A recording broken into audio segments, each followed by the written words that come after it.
Las tres. ¿Cuál es la idea? Porque siempre hay que tratar de ubicarse en lo que uno quiere hacer, ¿no?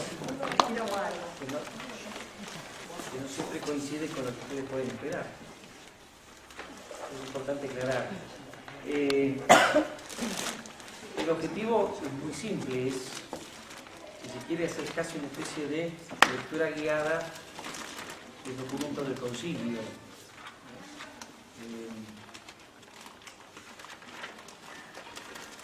El primer objetivo que tengo es tratar de llegar a entender, sobre todo a generar una cordialidad con la palabra. Es decir, Buenas noches. bueno, en el pueblo de Dios, en la iglesia en general, se busca a veces un montón de cosas y la palabra pareciera ser como una cosita más, ¿no? Y hasta que no se la descubre como una realidad vital y esencial, ¿por qué? Porque es el Dios que habla, es decir, está y no está. Y me parece que en la experiencia de Dios, en la experiencia de la fe, no todo es igual. Tomarlo como un lugar que la otra. Segundo, para darle un poquito de orden, yo soy de irme mucho, y al mismo tiempo porque me parece que va a ser, o va a ayudar a que ustedes después, yo no creo mucho que una charla me dé todos los contenidos, nunca da todos los contenidos, por más que hable, que en mi caso no lo es, sea un genio, me dice algo. Es un ratito que vamos a estar, además siempre uno se va por las ramas, sale un tema, es que después ustedes busquen el texto y se animen a leerlo. Y aunque después lean y no entiendan todo, hay ciertos disparadores que ayudan a que después leyéndolo recuerdo algo y puedo empezar a pensar.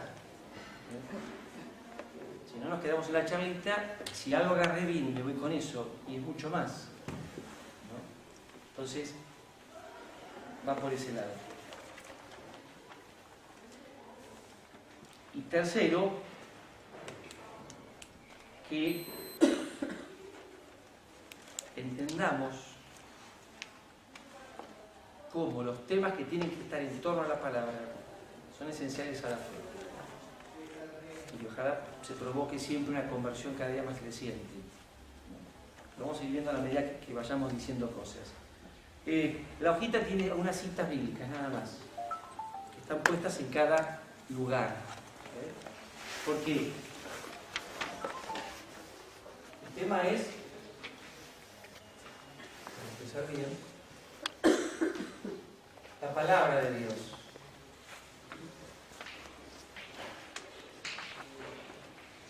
Y ya acá hay que aclarar algo.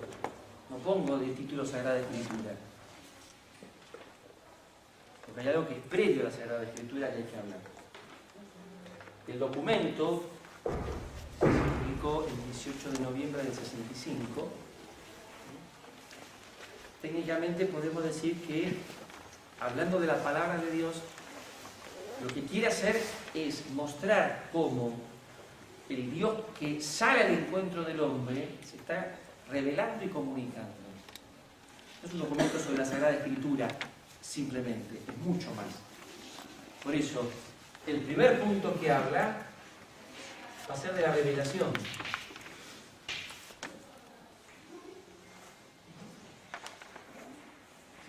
Si hay dudas, ya me conocen, preguntan, hablamos. Fíjense, bueno, no lo voy a explicar porque no lo tiene el texto. Quizás también sería bueno que, si trabajamos documentos, siempre vamos a trabajar con el concilio, todos estos encuentros últimos. Dice, la palabra de Dios la escucha con devoción y la proclama con valentía el Santo Concilio. Obedeciendo a aquellas palabras de Juan, les anunciamos la vida eterna que estaba junto al Padre y se nos manifestó.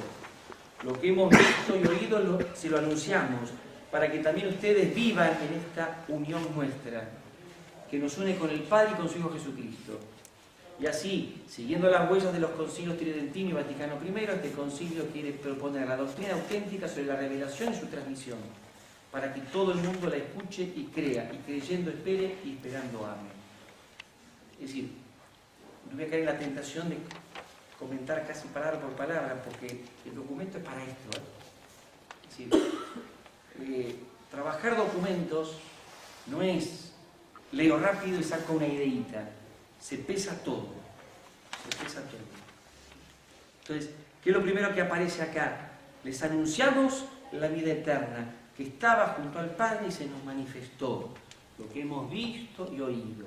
Es decir, empieza a mostrar el camino de esa revelación, ¿no? Entonces, el planteo de fondo es, ¿por qué empieza con esto? ¿Qué es revelar? ¿Qué les parece que es revelar? ¿Quieres cerrar la puerta? Porque hay mucho misterio. Mostrar, ¿qué más? Para conocer. ¿Alguien tiene una lapicera, no? Dar a conocer.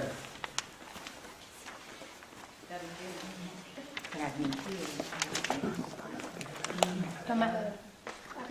Algo que está oculto. Claro. Algo que está oculto. Yo diría, la idea general tiene que ver con esto. Está bien, si se puede mostrar, se puede dar a conocer. Pero el matiz fundamental, si quiere insistir con el término, es que ya hay una realidad preexistente que el hombre no está pudiendo acceder a ella. Es decir, el hombre no sabe lo que está detrás. Inclusive, bueno, la etimología tiene que ver con quitar el velo. Algo que está tapado, algo que está oculto, algo que está como escondido, si quieren decirlo así. La idea, yo el otro día vi una charlita en otro lugar en catequesis y les ponía el ejemplo, ¿no? Se lo ponía más existencial. Usé ese ejemplo, saqué el pañuelo, tapé algo, bueno, la etimología. Pero les decía, les preguntaba, por ejemplo, ¿quién de ustedes me conoce? Me conocían bastante, ¿no? Entonces, bueno, ustedes cállense la boca. Los que no me conocen, ¿qué dicen de mí? Y una persona dijo que es cura. Sí, pero lo saben porque ella lo dijo. Otra persona se lo había dicho, ¿no? ¿Qué quise mostrarles? Que ustedes no tienen ni idea de lo que soy yo. ¿Cuándo se van a enterar quién soy yo? Cuando me traten. Cuando yo diga lo que soy. Cuando yo me muestre a ustedes. Cuando yo me revele. Porque en el fondo estoy velado para ustedes. Si yo vengo acá 1 hora y media y me quedo así, no me estoy revelando. Ahora, si empiezo a hablar, si empiezo a gesticular, si empiezo a hacer cosas, si empiezo a comprometerme con cosas, todo lo que yo soy, los gestos, las miradas, las palabras, los silencios, todo, empieza a hablar de lo que yo soy. Bueno, esta idea, teológicamente, se asume en esta expresión, que es muy rica, porque en el fondo tiene que ver con esto. Dios que se da a conocer y que se comunica. Fíjense lo que dice el concilio.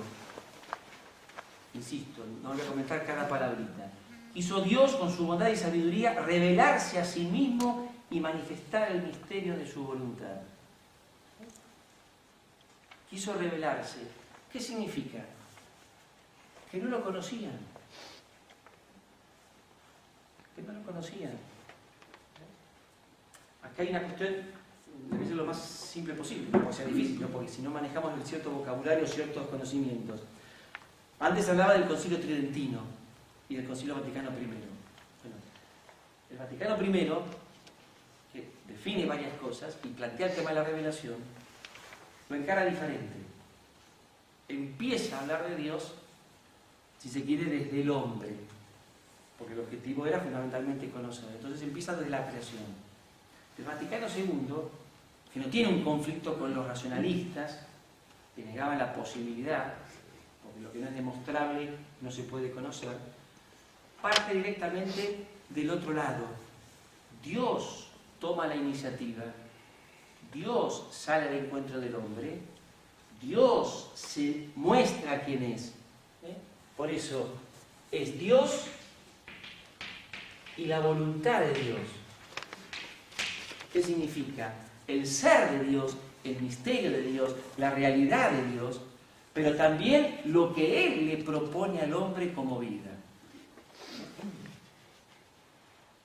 Esto es tan importante en lo personal y en lo pastoral. ¿Por qué? Al menos me interesa presentarlo también así, ¿no? Porque esto entonces me distancia de la religión. No porque no haya una religión, sino porque el acento en el aspecto religioso está puesto sobre todo en la acción del hombre. Esto importa mucho personalmente, ¿eh? Y esto importa mucho pastoralmente. ¿Por qué? Porque a veces nos contentamos con ciertas expresiones externas, a través de las cuales yo de pronto digo que, bueno, me manifiesto, rezo, le hablo, le comunico, le ofrezco, lo adoro, todos nos vemos muy lindos. Pero perdemos de vista esta realidad. Si Él no me dice quién es, si Él no se comunica, si Él no nos habla, ¿a quién le rezo? ¿A quién le pido? ¿A quién sigo? ¿Qué pasa en la experiencia de Jesús? Discípulos de Jesús. Cuando Aparecida dice discípulos y misioneros. Interesante. ¿De quién? Yo ayer tuve que dar una charla a los curas de la Ferrer. No sé ni a qué me llaman, pero bueno. No, bien por ello, pero... Entonces hablé, ya había hablado antes de una asamblea, un poco de todo esto, de la fe, del seguimiento, un montón de cosas. Y ayer hablé más de la iglesia, de lo que el concilio plantea como iglesia, de lo que en Latinoamérica se habla de la iglesia, de cierta conversión, serie de temas. Y después ellos preguntaban o discutían, debatían. Se armó medio una trifulca en un aspecto. Y yo en un momento al final no quise responder a nadie. El obispo me dijo, si te ves ser una sierva sin